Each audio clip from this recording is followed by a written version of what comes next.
Well, that's it. SummerSlam 2018 has come and gone. Was it a good show? Was it a bad show? Was it a weird show?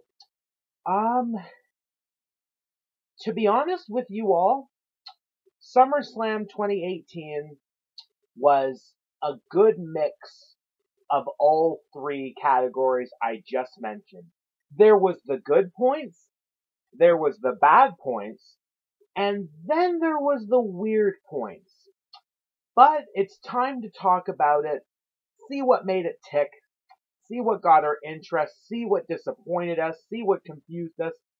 It's time to talk about SummerSlam 2018. How is everybody doing? It's your boy here, Apollo, from Down, Down, Up, Up. What's going on, Apollo Nation? It's time for another Talk Apollo Talk, the last of the weekend. It is SummerSlam 2018. Just happened last night, and yeah, that was a show, wasn't it? But to be honest, it's what I expected. We all have to remember one thing. WWE pay-per-view will never outdo NXT TakeOver. So at this point, I'm almost wondering if in some areas, do they even try anymore? It's a good point, because think about what we saw last night in some categories. Maybe it was this match. Oh, what the heck did they do about that? Or why did that happen? Man, I wish this could be like NXT. It's so great every Saturday whenever they do a takeover. Well, it could just be that they don't really see a point in trying to outdo what simply, in their minds, can't be outdone. So that much more power to NXT TakeOver. If you'd like to see me talk about something wonderful like that, check out my previous video, where my predictions were a perfect 5 out of 5. I really enjoyed that show, if you can't tell. But enough yakking, even though good points have been made.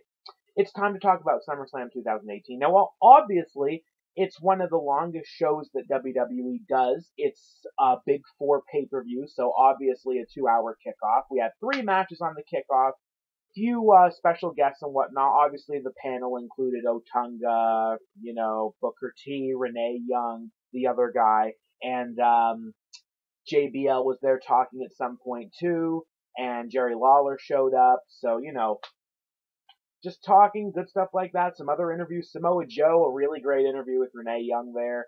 They always have some good chemistry because Joe always takes shots at Renee, basically being the head of the household when it comes to her relationship with Dean Ambrose. And it's just funny. And Renee sells it really well too. So, fun stuff. Now it's time to talk about the matches. The first match we had was the mixed tag team match between Andrade Cien Almas and Zelina Vega versus Rusev and Lana. Now, this feud, you guys already know, it's really just been all about Aiden English. He has basically been costing Rusev and Lana matches against Almas and Vega for the past few weeks, accidentally.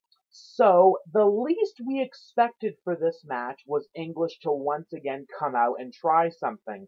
Would he turn heel? Would he try to help? Would he maybe be used to Rusev and Lana tonight? How about none of the above? That's right. What they did with Aiden English on the kickoff for SummerSlam was backstage. He was talking to Rusev and Lana about a song he was going to do for them. But once again, Rusev was a little bit hesitant and said, "No, you stay back here. Seriously, let us do our thing." And he listened this time.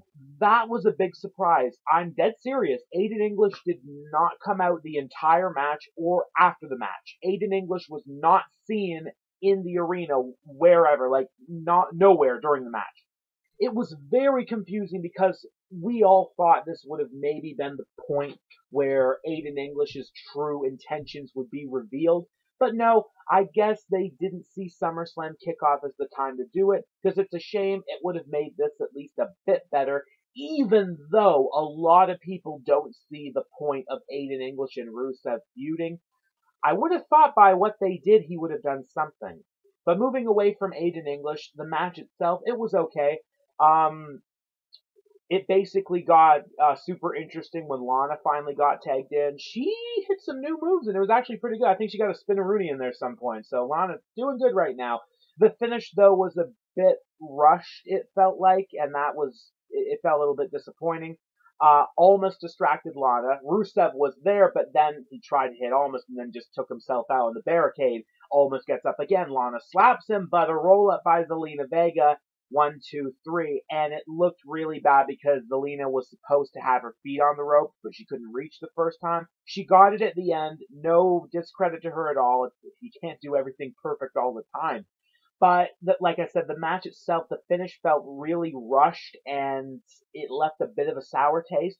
But it kind of still did what it needed to do. Obviously, Rusev they are still having problems, but no Aiden English interfering. Okay then, we'll see what happens. Hopefully that's the end of this feud regarding these two teams. As for Aiden English, we'll see what happens next. Obviously not my biggest gripe with this show. Let's continue. Second match on the card, without a doubt the most disappointing result on the pre-show for me. I have been backing Drew Gulak for a long time now. He, without a doubt, has been the most improved cruiserweight, both in the ring and character of 2018, in my opinion. So, him getting a shot against Cedric here felt like such a big deal and should have been treated right. First off, the crowd was a big disappointment in this match, and I'm really sad to say, although I can't blame them 100%. But the match itself had a really strong start. Gulak was getting a lot of offense in. That's what scared me first of all. And he was getting his Gulak in a lot too, the Dragon Sleeper. And of course, could not put Cedric away after a while. Some good counters, solid match, but the finish felt really sloppy. And I know the two men tried to make up for it. Plus the result I wasn't happy about. It just left another very sour taste in my mouth. Basically, Cedric Alexander was going for his neuralizer, that kick he does off of the ring ropes. Drew countered it into an ankle lock. That was great. And then it just turned into Roll-Up City, some looking better than others, until finally Cedric wins with a roll-up. Oh, that was a big, big disappointment. Now, first of all, after watching this match, I can honestly say I have no intention no longer to see any cruiserweights be on any pay-per-view kickoff or whatsoever. I don't want WWE to put the cruiserweights out of their show. 205 Live is a great show. There's always at least a 5-star match every time I watch it, and I sincerely mean that. The show has improved wonderfully. It's amazing how much they put into that show once basically Drake Maverick joined. And it really hasn't been a disappointment. I like Cedric too. I've loved his reign, but this match wasn't treated right at all. Cedric barely got any of his good moves out except a good Spanish fly, and then he just won with a roll-up. A roll-up. They tease that all the time on the shows with great roll-ups, and it rarely ends the match. So having it end this title match stung a lot. And then moving on to the result itself. You're not going to find a better heel to beat the Cedric Alexander than Drew Gulak. Drew Gulak is everything that the Cruiserweight division needed as the champ right now. And the fact that he didn't win, how are you going to get better? How are you going to get better than that? Lio Rush is not the replacement for this. I know that without a doubt. Murphy and Itami have had their chances. Maybe Mustafa Ali gets a rise back. I wouldn't mind that. Now, if the rumors are true and Rey Mysterio joins, I'm still not happy because, one, it's Mysterio on 205 Live only. If he's only there, I'll be mad. I want him more around in WWE than just 205. I'm not taking shots at 205. I just explained how much I loved it. But Rey just there doesn't work. Two, if Rey would have come, I want to see him fight Gulak. I can't say much more about that. I wanted Drew to win, and he didn't.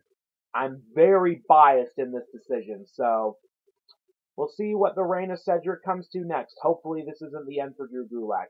Moving on to another match where I'm not too surprised. I did take a bit of a gamble in this one, but I thought the timing was perfect for it. I'm talking, of course, about the Raw Tag Team Championship match between the Revival and the B Team. Well, the match started out as a big surprise. Immediately, they take out Bo Dallas's leg, and Curtis Axel gets hit with a shatter machine. The crowd was into it. That's when it should have been over.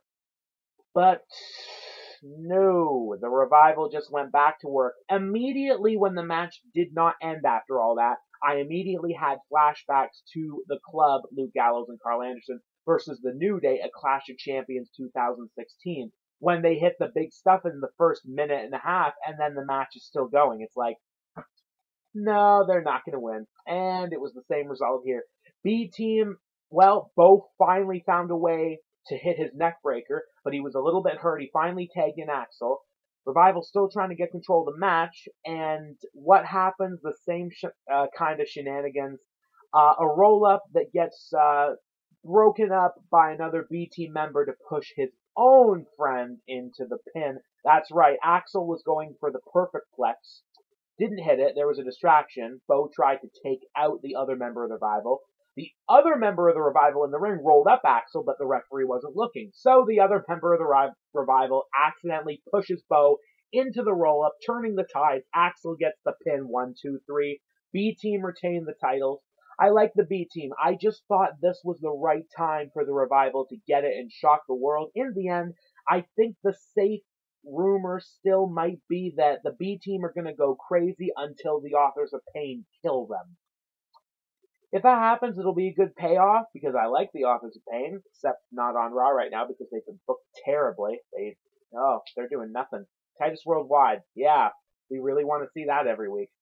So anyway, I don't know what's next for the Revival right now. This stung, but I do like the B Team, so I'm not going to hate on it too much. Now let's talk about the actual show itself. The kickoff match for the main show really did surprise me. The Intercontinental Championship match kicked off SummerSlam. It was Seth Rollins, Dolph Ziggler with their respective managers in their corners, aka Drew McIntyre for Dolph and Dean Ambrose for Seth Rollins.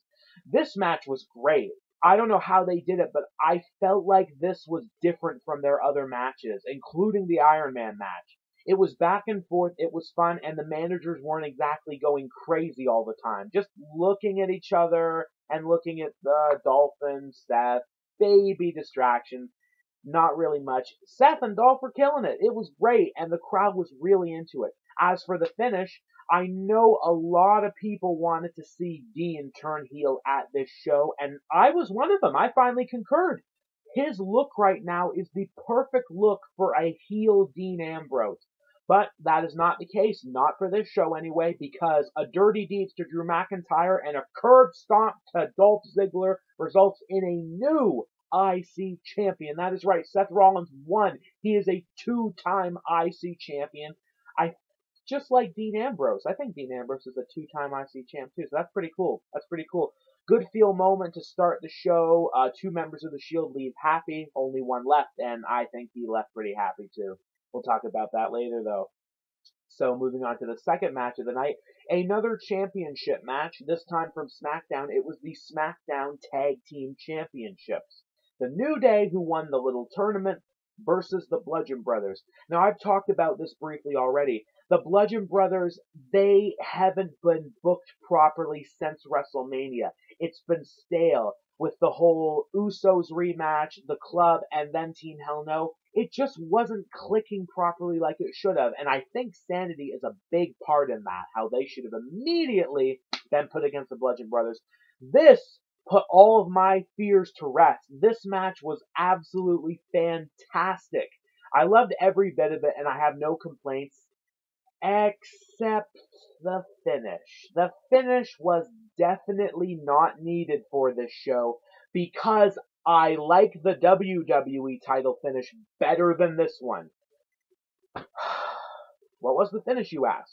Well, New Day were killing it. Woods hit his amazing elbow to the outside on Harper. They were going for the midnight hour, even though the commentators call it up, up, down, down, which is wrong. That's not the name of that move. Up, up, down, down is a signature move from Woods. I think it's the wheelbarrow facebuster he does. So, nope, they couldn't get it though. Why? Because Rowan came back in, hitting a New Day member with one of the hammers. That's right, it was a disqualification ending with New Day winning. At least that made me feel good, thinking, okay, I was right. New Day did win, but they didn't win the titles. That kind of hurt. This match didn't need that finish. I do want New Day to win those titles at Hell in a Cell late as possible. So I can't talk too much about this because I don't entirely hate it, but at the same time, it didn't need the finish, and New Day winning would have been another good feel moment, considering how the rest of the show kind of went in some areas. That's okay, though. We're going to move on. Just going to have some water.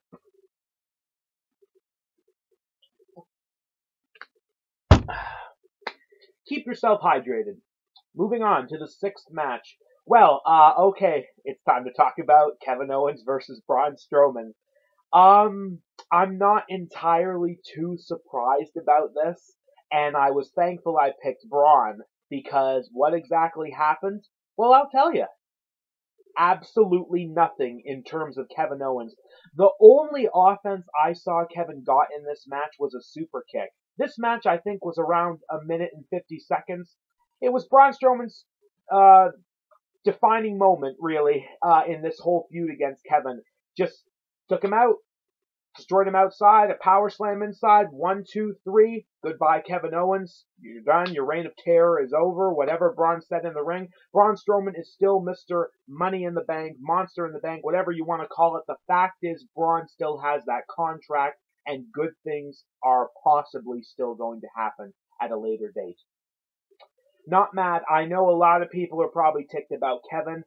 I'm not really too surprised, though, so sorry. It's Braun Strowman, and I'm a big backer of Braun Strowman right now. So, it is what it is. Didn't see Kevin winning this match. The squash happened, and I know Kevin didn't deserve it, but at the same time, it's Braun Strowman, and we all know what WWE think of Braun Strowman. And who else thinks of him like that? Me. I'm happy. Moving on, seventh match. It is, and this is a debate for me, because I think this might have been definitely in the top 3 matches for the night. I think it might have been my second favorite match, though, of the whole night. It was the triple threat match for the SmackDown Women's Championship. Carmella defending against Becky Lynch and Charlotte Flair. It was supposed to be a singles match, obviously, until Charlotte came back and then beat Carmella, earning herself a shot at this show. And as usual, the majority of the WWE Universe, a lot of my friends included, thought that Becky Lynch was finally going to get her due. Just like WrestleMania, just like Money in the Bank. And did it happen? No. So, did it happen here? No. No, it really didn't. And I know it ticked a lot of people off, but I saw it coming. What I didn't see coming was the real winner of this match. I picked Carmella, but no, we have a new champion, and her name is Charlotte Flair. Charlotte Flair is a 7-time women's champion, I think, now in the WWE, if I have that correctly. I think it's 7 times. At least she's a 2-time SmackDown women's champion. And the crowd then began to boo, as you do. But what happened after the match? Becky Lynch beat the crap out of Charlotte. She was mad and she wanted to win. This was the breaking point. The absolute breaking point.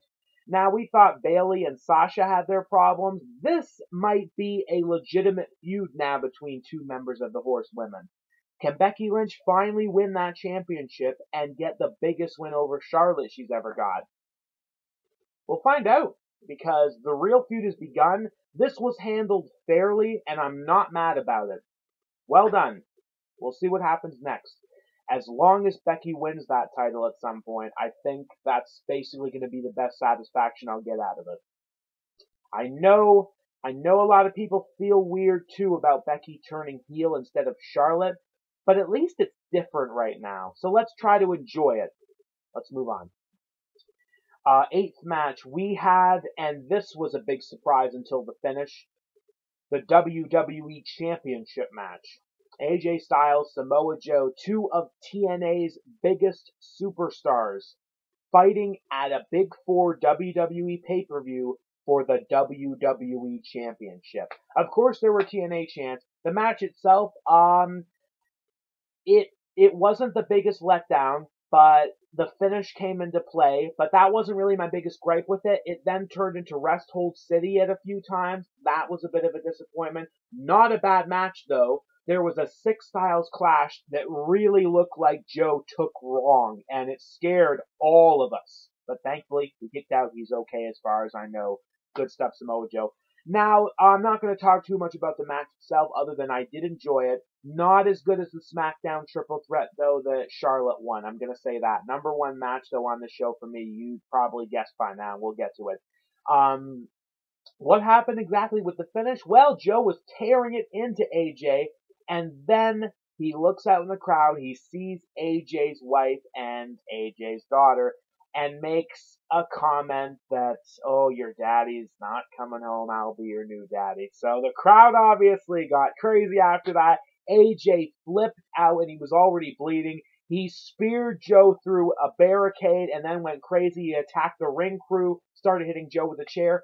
Another disqualification. This one makes a million times more sense than the Bludgeon Brothers New Day one. So I'll take this any day, even though the WWE Championship has been a bit weird on pay-per-view with the Nakamura count-out finish twice. I'm pretty sure it was Greatest Royal Rumble and Backlash. That was bad. That was bad. But this made more sense, and we know it's not over. So, yep, that's really all there is much to say about that. AJ left with his family. Joe left mad. We know it's going to Hell in a Cell.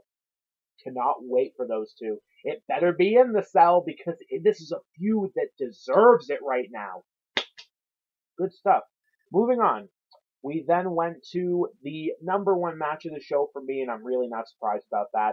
Even though it could have been better, but we know the feud's not over, so it's okay. It was Daniel Bryan and The Miz.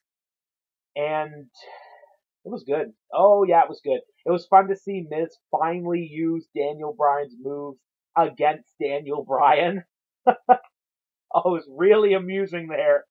And I was really hoping at one point if Bryan would use some of Miz's moves against him. Maybe in the next match. I really want to see Daniel Bryan hit a skull-crushing finale. Oh, that would be so much fun. But now, I'm not going to talk about this match much because this is the one you need to go watch out of this whole show. But the finish. Oh, you jerks. Oh my gosh. Maurice was in the crowd. She gave Miz brass knucks, and The Miz cheated to beat Daniel Bryan. Oh, man. I thought this feud was going to go the other way. I thought Bryan would get the big win here. The Miz would become the desperate one and want to beat Daniel Bryan. But no, The Miz won. The Miz got the win, and Bryan is now even more depressed as ever. Oh, it hurt. But it's that hurt that you know is just going to make this feud better.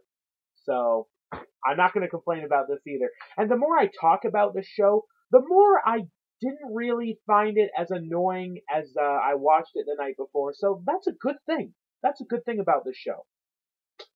But at this point, I think what am I talking about? If there's more than one of me, I haven't met them yet. A few of you have probably wondered at this point, okay, wait, what about some of the other matches that should have been done in the first hour? Like Jeff and Nakamura again, or Finn and Corbin again. Yeah, at one point, me and my friends were even going to think, wait, hold on. Are they going to get canceled or something? Because where are they? Why are they holding them this late?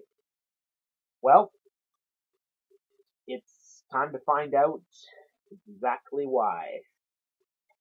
Because up next was Finn Balor and Baron Corbin. Corbin comes out. Then the lights go out. The Demon has returned. That's right. This was a big surprise because I actually predicted how the match would go.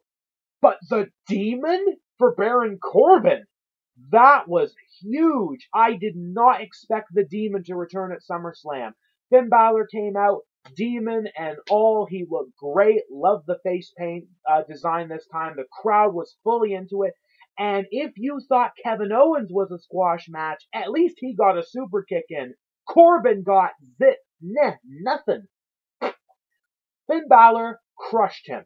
Sling blades, drop kicks, coup de grace, another one. Boom. 1, 2, 3. The Demon wins. If this feud continues, somebody, oh, you're bad.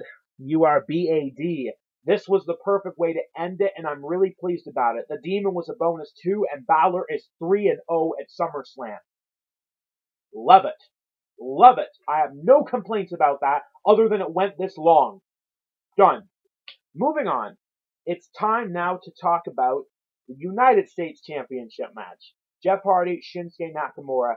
Now, I didn't think this would be that short, but one of the spots really caught me off guard because of what we knew about Jeff these days, or at least what we all think we know, and at this point we can assume that we're right. Jeff's back has been giving him problems lately, so after Extreme Rules, why couldn't he just take a break? Because he had to feud with Randy Orton? Boo! Give the man a break! So this match goes on. It's the usual. Jeff hits the Swanton Bomb, but Nakamura gets his hand on the rope barely. He goes for another one while Nakamura's on the apron. And Nakamura moved, and Jeff, oh, you poor man. Oh, that looked like it hurt. And then Nakamura Kinshasa. 1, 2, 3. Shinsuke retains the United States Championship. No surprises here other than Jeff hurting himself that bad. And then it got weird. Orton did come out, but he did nothing. He came to ringside and then he left. Didn't hit Jeff at all. I don't know what that means. If that means Jeff was too hurt to continue with another beating, or if something else was supposed to happen. At this point, are we going to move into Orton and Nakamura feuding? What is happening now? I swear if Jeff Hardy is on the next SmackDown, I mean, just take a break. Please, okay? Please, just take a break if you need to.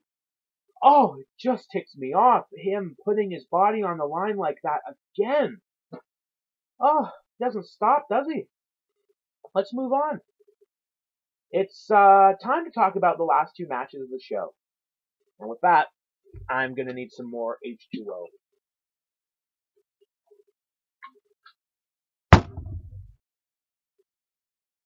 It's time to talk about the two matches that were on the main poster for the show. I am, of course, talking about the Raw Women's Championship match and the Universal Championship match. So let's go with the first one. It was the Raw Women's Championship match, and I don't really have much to say here. Ronda Rousey destroyed Bliss and broke her freaking arm. She's the new Raw Women's Champion. I'm happy. This is what I was waiting for the whole time, and if they didn't do it here, I would just give up completely. Bliss has been annoying me for way too long lately, and what they've done, good job WWE, it worked. I am sick of her. So I'm glad Ronda Rousey crushed her arm, and I'm glad she's the champion. It's simple-minded, but it did the trick this time, at least for me, and I'm really pleased about that. So, good. If rumors are true, Bliss is going to be fighting Trish Stratus at Evolution. So good. It's not like got nothing to do after this. Can't wait for that. Love Trish Stratus. Coming back. And Ronda Rousey then celebrated as she does. Awesome. Glad she won the championship. Natalya was there too, even though at this point you really just should have given her time off, you jerks. Unless she wanted to be there. It was just pointless because she didn't do anything during the match at all. And Alexa didn't even have anyone out with her. But then the Bella twins came in to celebrate with Ronda and Natalya. Nothing happened, but we all know the rumor, and if you don't, let me fill you in. The rumor is that at Evolution, the main event will be Ronda Rousey defending the Raw Women's Championship against Nikki Bella. Believe it or not, I'm not the person that's going to start hating on this. The problem is, I know for a fact that other people, and by other I mean a lot, including the crowd for that show, will crap all over that main event. So if that is your plan, it's a darn shame because the crowd is not going to accept it. Me, I wouldn't mind seeing that at a later date.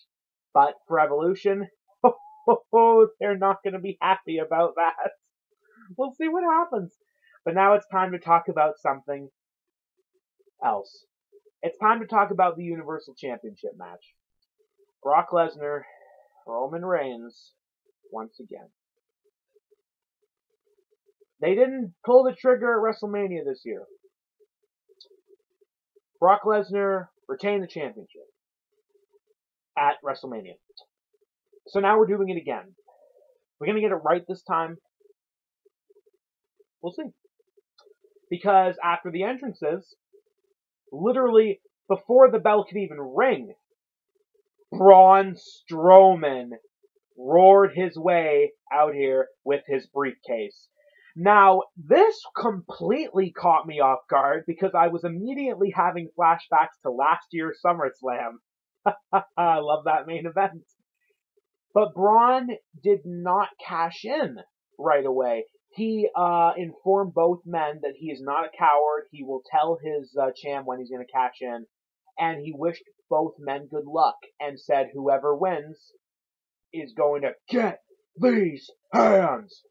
He just stood on the outside of the ring with the briefcase, and the match started. And as the match started, Roman Reigns went absolutely crazy. Superman punch, Superman punch, Superman punch, spear, spear.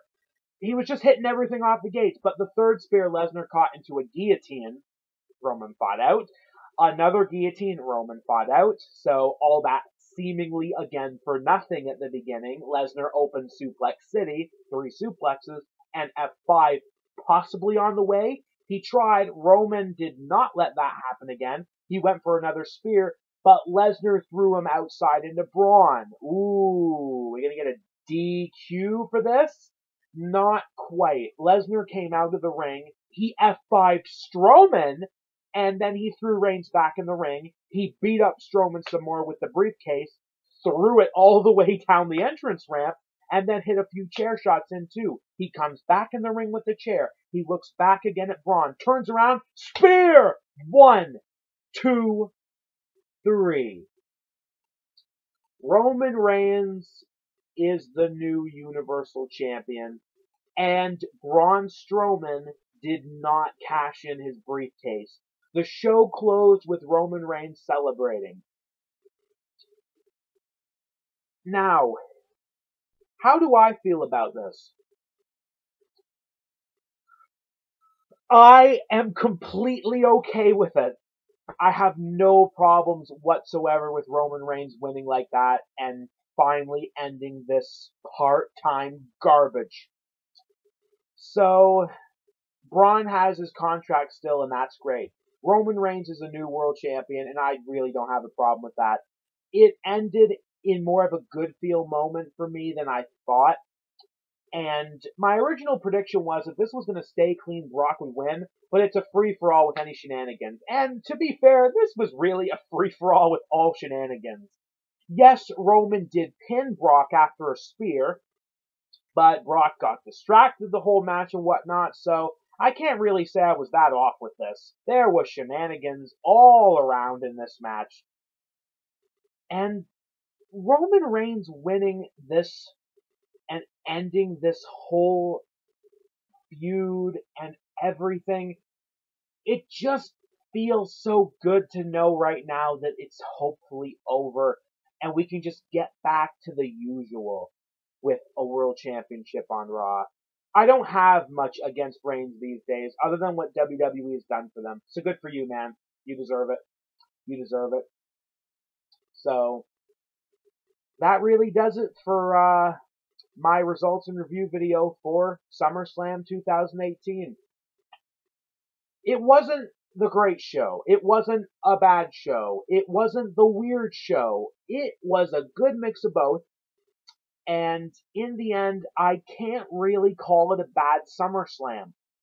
It had what it had, and it felt like a big show in the end. So I'm not going to hate on it. TakeOver got all the satisfaction I wanted out of it. So all this happening, fine. As usual, we will see what WWE has to offer Monday night, aka tonight, and Tuesday night, and Wednesday night. And the cycle continues. Thank you all so much for watching. Feel free to let me know what your thoughts on SummerSlam are in the comments below. Like, share, subscribe. Let me know what you are hoping to see in the future coming, because Hell in a Cell is next, and I'm really hyped for that right now. So, good stuff. Good stuff. Thank you all so much for watching. I will have more 2K videos coming out, hopefully later in the week. And I'm really hoping again to do a roster reveal for 2K19 if that starts coming out soon. We'll see what happens. We'll see what happens. SummerSlam weekend is over, everyone. Time to get back to business. Keep it real.